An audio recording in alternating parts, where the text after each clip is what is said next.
Welcome to Coffee, Eggs and Inspiration. In this edition I'm going to be talking to Jack Trigger, a professional sailor, a type 1 diabetic, and he's about to leave for a round the world solo journey on his yacht. Let's go.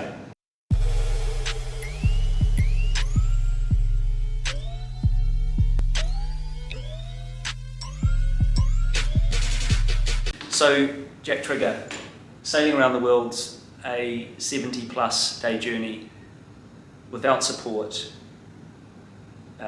sleeping while the boat steers itself, operating everything on your own, coping with breakages and managing your type 1 diabetes. A pretty good project.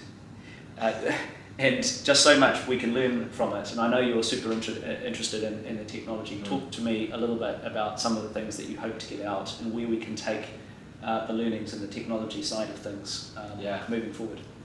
Yeah, it's interesting because I think I have quite a unique optic on a certain area, which is I kind of it's a bit cliche. I kind of describe this as talk about having type 1 diabetes, and people often talk about it being an extra challenge while I go and try and take on something like this, which it is.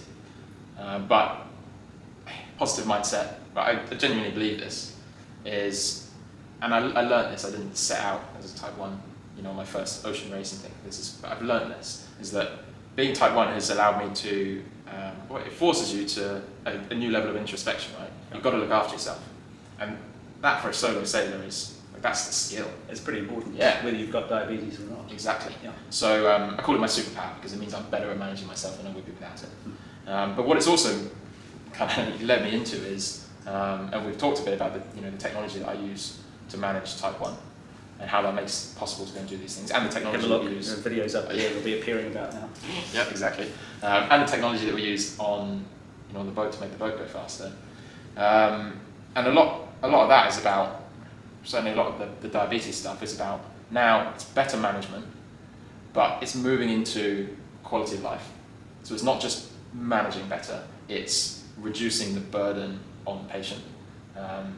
We talked about the number of decisions that someone with type 1 diabetes has to make in a given day compared to someone with 300 plus. Exactly. I don't know where that number comes from, but it sounds about right.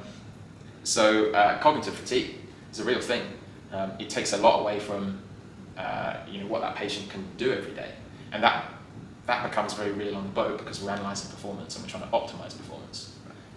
So the better the systems can free up my headspace, free up my capacity to make the boat go fast, or navigate, pick the optimum route from A to B, analyse the weather, all that stuff, then the better I can perform the boat.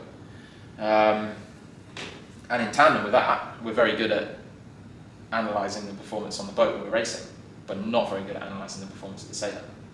So, and we're seeing this, wearable technology, we're seeing this out in the world, but there's got to be a new level to it where, so for me when I'm racing, I want to look at how can I analyse holistically the performance of me and the boat, because we've got the data, and then how do we then optimise that?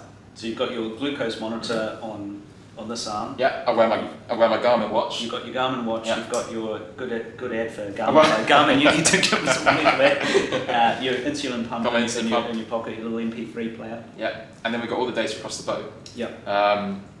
So let's start trying to optimise performance through the whole thing. You call it what you want. I quite like the idea of like a virtual fuel cell. Right. So how do we analyse when we need to recharge our fuel cell, and then when we can spend that energy. Yeah. And I think that the applications for that outside of sport are significant. And also outside of people living with something specific like type 1 diabetes, any condition. Right.